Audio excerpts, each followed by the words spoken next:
O livro de Jó é um livro maravilhoso, um dos primeiros escritos do Antigo Testamento. E para fazer um resumo aqui do que aquele homem viveu, da caminhada dele, da experiência dele com Deus, é muito difícil fazer em pouco tempo. E eu queria primeiro contar as características básicas que é mencionado no próprio trecho da palavra de Deus sobre Jó. No capítulo 1, no versículo 1, logo de cara é introduzido quem ele é. Então a Bíblia nos fala que Jó tinha essas características. Ele era um homem reto, justo, temente a Deus e que se desviava do mal. Esse daí era Jó. Era um verdadeiro homem que adorava ao Deus vivo e fazia isso com muita prudência, temência e com muito amor.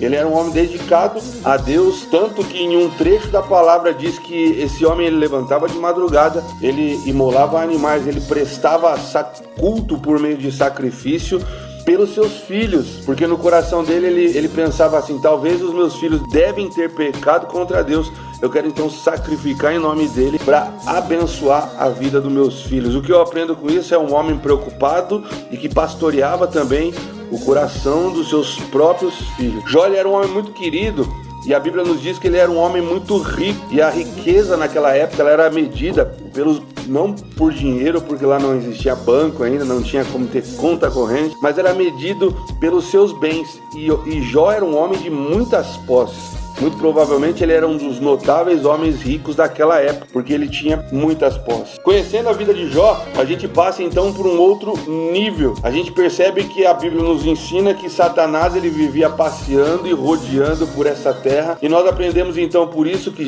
Satanás ele tem um objetivo, ele não tem uma ocupação benéfica para a humanidade, muito pelo contrário, ele é um vagabundo, e ele busca então atacar a sua vida, a sua fé, a sua família a todo tempo. E é esse o trabalho, o papel de Satanás aqui no texto da palavra de Deus.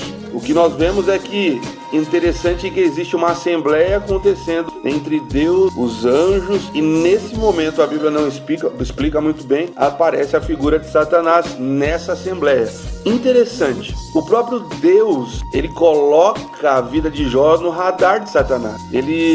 Deus ele chega então num determinado momento dessa assembleia e diz assim, capítulo 1, versículo 7. Então perguntou o Senhor a Satanás: de onde vem? Satanás respondeu e disse: de rodear a terra e passear por ela. Perguntou ainda o Senhor a Satanás: observaste meu servo Jó? Deus é que coloca a fidelidade de Jó no radar de Satanás. E aí Satanás ele responde assim, Deus ele ainda faz uma afirmação: porque ninguém é na terra semelhante a ele, homem íntegro, reto, temente a Deus e que se desvia do mal. E respondeu Satanás ao Senhor: porventura Jó ele teme verdadeiramente a você, Senhor? Essa é uma pergunta que fica para mim e para você. Aonde está baseada a nossa fé? Onde está baseado o nosso temor? Onde está baseada a adoração, a minha e a sua adoração mediante a esse Deus? E a questão que o Satanás ele coloca aqui é: sabe por que ele te teme? Sabe por que ele te adora? Porque você cerca ele e a família dele de coisas boas. Você abençoa a vida dele, você dá tudo o que ele precisa. Você cerca Jó de cuidados e é por isso que ele te adora. Será que é por isso que também nós adoramos a Deus? Porque nós consideramos que Deus ele é um Deus que nos beneficia, que ele é um Deus que nos ajuda, que ele é um Deus que a todo momento nos cerca com o seu cuidado, e só por isso, exclusivamente por isso, que eu e você adoramos a Deus. Sabe o que acontece aqui? Está sendo colocado em questão a fé de Jó mediante aos bens que ele tinha, mediante ao cuidado de Deus. E aí acontece que o diabo pede permissão para então atacar a vida de Jó. E aí Deus ele coloca um limite aí, e diz assim no versículo 11: estende, porém, a mão e toca-lhe em tudo quanto tem, e verás se não blasfema contra ti na tua face. Isso aqui é Satanás dizendo: olha, tira, põe a mão, mexe com esse sistema de vida tranquilo dele para você ver se ele não vai blasfemar contra o Senhor. Disse o Senhor a Satanás: eis que tudo que ele tem está em seu poder, somente contra ele não estenda a mão. E Satanás saiu da presença do Senhor.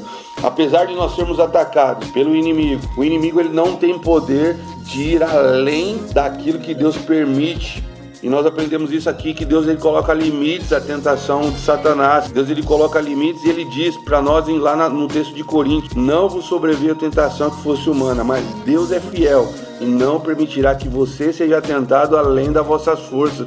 Muito pelo contrário, Deus ele vai prover de escape pela fidelidade dele, para que você se mantenha de pé. Então não tem nada sobrenatural ao qual nós não conseguimos viver sobre essa tentação. Muito pelo contrário, a Bíblia nos ensina que quando nós cedemos, nós caímos, porque nós não resistimos até ao limite ao qual Deus permitiu.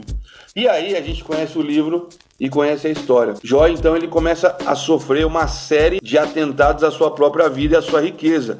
Ele, em primeiro momento, perde seus bens, perde seus filhos, e aí ele perde a sua saúde. E nesse momento, meu irmão, a gente olha para a nossa vida e o quanto que a gente tem perdido, o quanto a gente tem sofrido. É muito difícil perder os filhos. É muito difícil uma mãe enterrar um filho, um pai enterrar um filho. Nós sabemos muito bem disso e nós entendemos que nesse momento Jó ele perde os seus filhos, a sua riqueza, a sua saúde. Ele tem então câncer, tumores da planta dos seus pés ao alto da sua cabeça. Ele se raspava com telha. Muito provavelmente ele estava já se desfazendo em pus.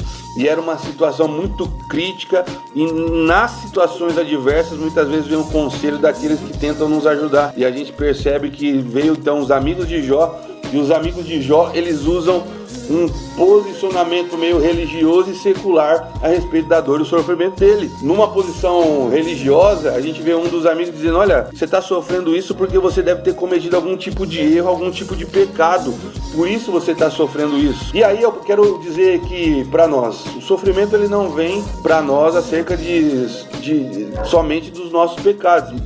Muito provavelmente você vai sofrer porque você tem cometido pecados, e os nossos pecados eles geram no nosso coração, que é uma angústia interior, uma dor na nossa alma. Nós sabemos muito bem disso. Outros pecados que nós cometemos com o nosso corpo, ele pode gerar para nós o quê? Doenças, consequências. Mas, exclusivamente sobre Jó, a gente não vê isso. A gente vê um homem temente a Deus, reto, que se desviava do mal, e um homem justo, que buscava ter uma vida satisfatória diante ao temor ao Senhor. Uma resposta secular a isso é que não existe uma boa razão para ele sofrer. E se ele está sofrendo, Deus ele não é tão bondoso assim. E se ele permite isso, ele é um Deus cruel. Pessoas num pensamento então secular tendem a pensar sobre dor e sofrimento assim. Mas o que a gente aprende é que dor e sofrimento na vida de Jó e talvez na nossa própria vida tem um objetivo comum, de nos provar a nossa fé como fogo e de levar nós a um conhecimento excelente de Deus. E é isso que Deus tem feito na vida desse homem, na vida de Jó. O sofrimento queria refinar o amor de Jó. E aí nós precisamos amar a Deus não pelo que nós recebemos, mas nós precisamos amar a Deus por quem Ele é. Nós temos cantado essa música na igreja, né? Se Deus fizer, Ele é Deus. Se não fizer, Ele é Deus. Se a porta abrir, Ele é Deus. Se fechar, também é Deus. Se a doença vier, Ele é Deus. Se curado eu for, Ele é Deus. Mas se eu não for curado, também Ele é Deus, porque Ele é soberano, Ele está acima de todas as coisas. E esse é o Deus da minha vida, o Deus da sua vida. Nós observamos então esse momento, e uma coisa que me chama muita atenção é que Jó, ele passa então a direcionar a sua conversa com Deus. Ele conversa com Deus, ele chora com Deus, ele quer respostas de Deus, e Deus, ele se agrada nisso. E a gente observa que ele se agrada nisso porque ele mesmo vai ter com Jó. Então, irmãos, é razoável que em meio à dor e sofrimento nós dialogamos com Deus. É razoável que em meio às dores e lutas nós conversemos com Ele, porque Deus ele nos responde por meio do silêncio, da palavra, dos irmãos bem intencionados usados pelo Senhor para tratar o nosso coração e para nos levar a um nível de conhecimento excelente de um Deus todo-poderoso. Sabe o que a gente aprende? No Novo Testamento a gente vê que Deus, dentro da sua glória, Ele envia o seu Filho nessa terra, e o seu Filho nessa terra ele sofre, ele sangra pelos meus e pelos seus pecados, mas ele sofre tudo isso sem nem ter cometido nenhum dolo. E isso, quando ele está na cruz, o ladrão ao seu lado diz: é razoável nós sofrermos tudo isso, mas você não tem pecado, você não cometeu erro nenhum. E o que a gente percebe é que Jó é a ilustração de Jesus, o sofredor perfeito, aquele que sofreu por mim e por você sem pecado. Ele é o Jó perfeito, ele morreu por mim e por você, e isso daqui traz conforto ao nosso sofrimento,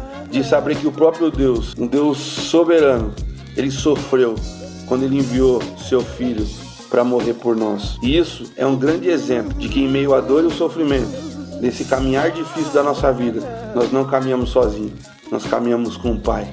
E a Bíblia nos ensina em Tiago capítulo 5, versículo 10. Irmãos, tomai por modelo no sofrimento e na paciência os profetas, os quais falaram em nome do Senhor. Eis que temos por felizes os que perseveraram firmes. Tendes ouvido na paciência de Jó e vistes que fim o Senhor lhe deu, porque o Senhor é cheio de eterna misericórdia e Ele é compassivo.